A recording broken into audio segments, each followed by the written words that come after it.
Joining me now, former U.S. Border Patrol Chief Deputy Commissioner and former acting ICE Director, Ronald Vitiello. Ron, good to see you. What can these local authorities, the mayors, even the governors, even local law enforcement do when the people in charge in Washington do nothing and act like it isn't a crisis? Yeah. Good morning, Daggett. Yeah, it's terrible. You know, we've gone in less than a year. We've gone from a modicum of border security, the historic low rates of activity. We were building a wall. We were adding resources. And now we're in a situation less than a year later where we've seen historic highs in apprehensions. Last fiscal year, 1.7 million encounters at CBP. And places like Yuma, the Rio Grande Valley, Del Rio, Texas, those communities are not equipped for this kind of activity, this kind of, you know, where people come in large numbers with families and children coming alone, and then they're effectively released into those communities. And a place like Yuma, they're just not equipped to handle that. So I think what they need to do is they need to advocate to their congressional delegation and to their Senate delegation and advocate for their own citizens to get this administration to reverse their rescission of these policies that were working under the prior administration. Patrice, jump in. Good morning, Mr. Vitiello. You know, I think President Biden just proclaimed this as National Human Trafficking Prevention Month. I can't believe that, because right now at the southern border, we are seeing such ridiculous numbers of sex offenders coming in. You know, fiscal year 2021, we have almost 500 convicted sex offenders, which is far greater than the past couple of years. So can you talk to us? I mean, what is the way to really prevent human trafficking at the southern border? What should President Biden and Vice President Kamala Harris be doing? Well, it's a very good point. We have to have policies that don't encourage people to come into the United States. We have to have policies that don't send a message around the world that says if you're in the country illegally, then ICE or the Border Patrol is not coming after you.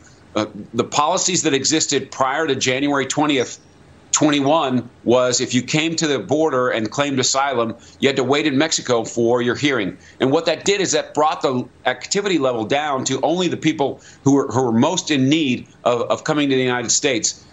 The framework for asylum and immigration at the border has been a problem for quite a long time. But the migrant protection protocols, allowing people to have their due process, but waiting in Mexico, brought the levels of activity down. And when you bring that activity down, that gives the Border Patrol more opportunity to find people who are human trafficked and rescue them, to seize more narcotics, to patrol that border and keep us safe. But when you encourage the kind of activity that we're seeing now, we've never seen anything like it. It's busier now than it's ever been in the history of that border.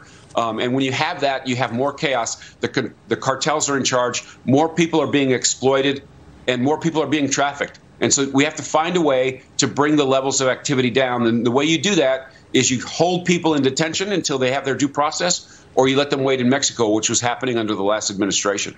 Ron, Biden and company have laid the foundation for criminals and the very evil in this world to profit from human suffering and misery, whether it's human trafficking or also fentanyl poisonings in the United States. Name one thing that the Biden administration has done to stop the influx of fentanyl and the fentanyl poisonings that have mushroomed in the last year.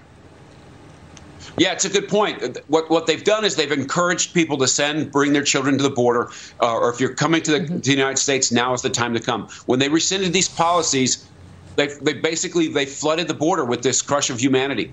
And what that does is that gives the cartels cover to smuggle this poison into the United States. And that's encouraged other people to come. And so you have this signal that's been sent out, come to the border now.